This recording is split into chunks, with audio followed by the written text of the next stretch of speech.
let's talk about something that I run into all the time. A lot of businesses, and the title of this article is Someone Has to Be in Charge. There's a reason. A lot of businesses like mine, I'm a CPA, I'm the one that owns the business, but if you're in a business, how many businesses I run into that pull in their spouse? Because man, if you're in business, your whole family's in business. Sooner or later you end up dragging them in. There's a reason for that, because you trust them. So a majority of the businesses I work with are really two-person businesses, and it's because they work better, all right? Businesses always have an inside-outside personality. You have one person who does the marketing and gets the work out, and the other person does the bookkeeping or helps get the work out, or something like that. But you also, because of that, you'll have husband and wife situations. You'll have brother sisters or brother brothers. You'll have family members that will go together. Or you have partners. You have people that will work in some place and say, hey, we can do it better than that stupid boss does it. So we're going to open our own business. What inevitably happens with that is we have a partnership where nobody's in charge.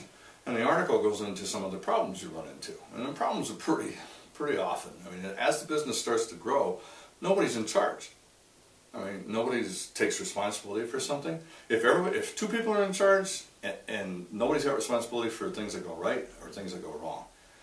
So what happens is, at least a half a dozen times a year, I'm sitting in front of a couple of business owners or a husband-wife team who are fighting over, you know, he does this, she does that, they don't talk to me, you know, I want to do this and she stops me, and this person does that and they stop me. And that's because when you have two people in business, nobody's in business. So I always sit down and I steal this, and truthfully it's a book that I put in there in the article and you really need to look at it. It's the E-Myth Revisited, and it's a classic. And he has the chapter on how to use organization charts in order to solve the problems. So I pull out that chapter, and trust me, if you don't have that book, I recommended it in last month's issue, and I refer to it again. This is one of the more classic things that I use all the time. Let's take a husband and a wife, and they're both own the business. What I tell them to do is I want them to pretend that what they are the shareholders. All right? And I know my handwriting sucks, but this is shareholders. For those of you that can't read my writing, which is like 95% of you. But anyways, they're the shareholders. Think about when you're working with, you bought stock in Apple Computer or IBM or Ford. And when you bought stock, you're just a shareholder. What do the shareholders do?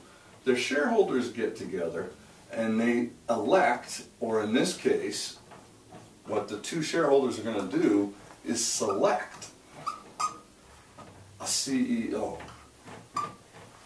Now, what is the CEO's job? The CEO's job is to set the vision and the strategy for the company. And it really can only be one person's vision and strategy. Now, he also is in charge, he or she is also in charge of making sure the company fulfills this strategy and makes the shareholders money. So these two people, husband and wife, 3 partners, 4 partners, 5 partners, doesn't matter. Somebody has to be the managing partner. Somebody has to be in charge of deciding what the goal and what the strategy is and how to pursue the strategy. And you can have a partners meeting to work out the strategy and everything. But at the end of the day, one person has to be in charge, and you make a decision who that person is. After that, the organization chart is slightly different than other organization charts, because what it does is it puts functions. Every business has 3 functions. You have a sales function, all right? So you create a box for sales. You have to produce the product, all right? And somebody has to do the backroom accounting. Now, there may be only 2 of you, but it really doesn't matter, because you're going to sit down and you're going to take these different products. This is what needs to happen. And then you're going to go from that, all right, to sell the product, what do I need? Well, you know, I need somebody who's going to take customer care. All right?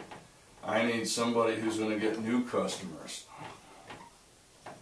Notice I'm not putting in jobs. I'm putting in tasks and things that need to be done. All right? I also need somebody who's going to go out here and going to have to sell to current customers. So sit down and write down all the jobs, all right?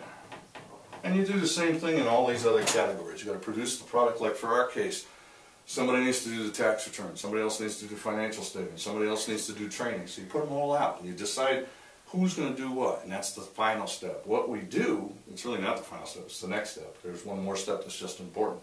The CEO, we're going to write in, okay, in this case, we're going to put the wife in charge. Because it was her business, she started it, we'll put the wife in charge. And we're going to say, all right, the wife, and notice at the beginning, your names may show up in all the boxes until you start hiring staff. All right, so the husband is going to be in charge of producing the product in the back room, and the wife is going to be here.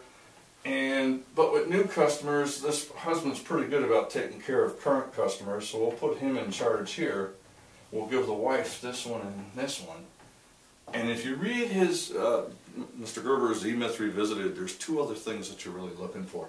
Once you've put everybody in place, the two things you need to know is what are their responsibilities? What are they doing, and what is it required if they're in charge of new customers? What does that mean?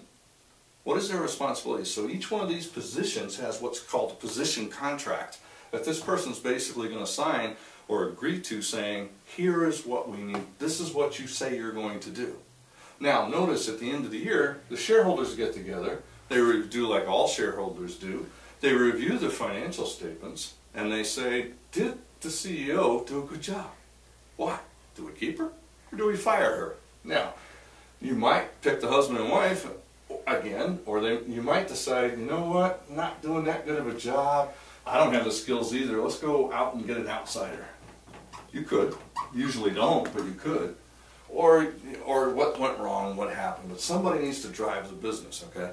And you have a position contract, which means there's accountability, there's responsibility happening, and we know what's going on. Let's use the example of mine.